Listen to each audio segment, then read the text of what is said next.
करत नाही माणसाला. काय बनवत आहे ग मम्मी? तिळाची वडी. 1 वाटी साखर घेतली, 1 वाटी तीळ घेतले, तिळाला भाजून टाकलं आणि 1 वाटी साखर घेतली आणि त्याच्यात 2-4 थेंब फक्त पाणी सोडलं. आणि साखर ॲटोमॅटिकच ते पिघलल्यावर अशी दिसते पाक. आता याच्यामध्ये तीळ टाकू.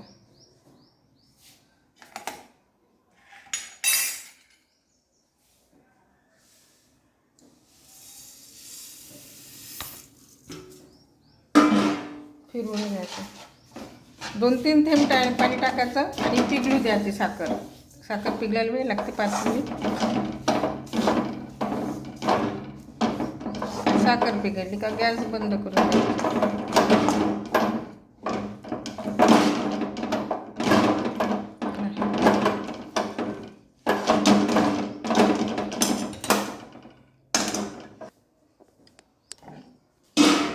कोळपाटाला तेल लावून घेतलं. तेल चांगलं लावावं लागते.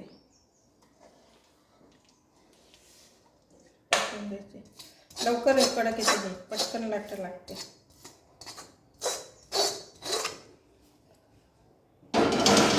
ते बोलायचं मी जोराने बोलतो कारण का भांड्याचा आवाज येतो ना, आवाज दबतो. पाक झाला, लवकर कडक येते. ही पटकन लाटावं लागते. काटण्याला तेल लावून घेतलं. काय ग एवढी मेहनत करत बसते मम्मी? बाहेर पण तर सेमच भेटते तिळाची. अगं बाई, पण घरचं होय तर घरचंच आहे ते. साखरेची बनवली, गुळाची पण राहते ना? गुळाची बनवता येते.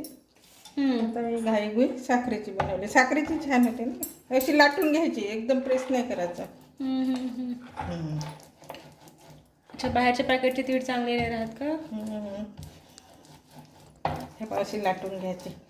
हे पटापट लाटावं लागते ना, कडक येते. आपल्याला जशी पाहिजे तशी, जाड पाहिजे असेल तर जाड ठेवायची, पातळ पाहिजे असेल तर पातळ ठेवायची. मी खालती घेते.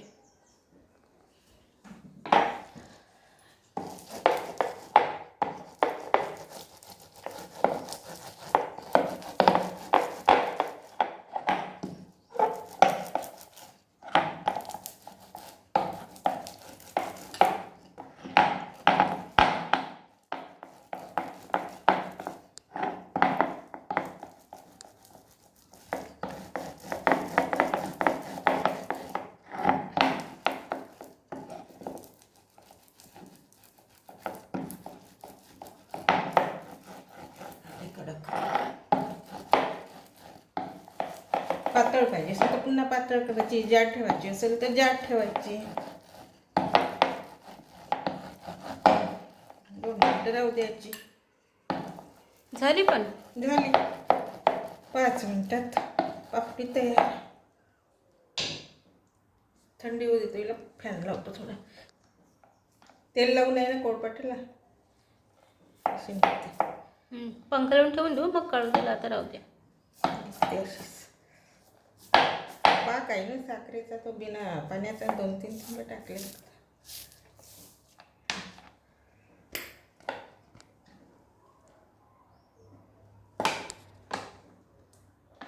याच्या आता असे हाताने काप करायचे. गरम आहे, हाताला असं नाही.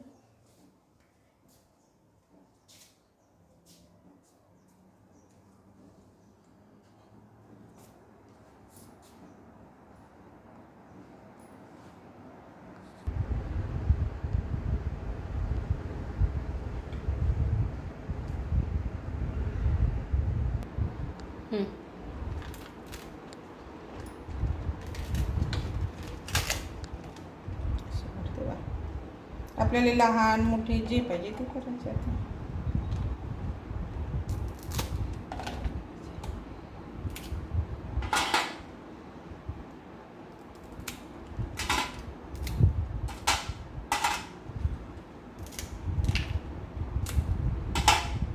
छोटे मोठे जसा आकार द्यायचा असला तसा द्यायचा.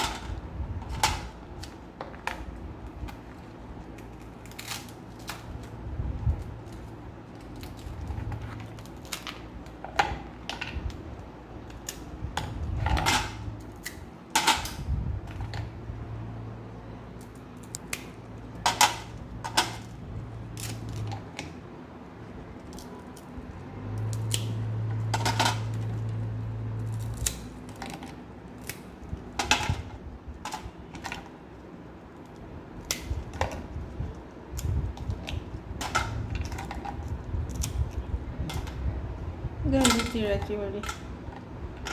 हं.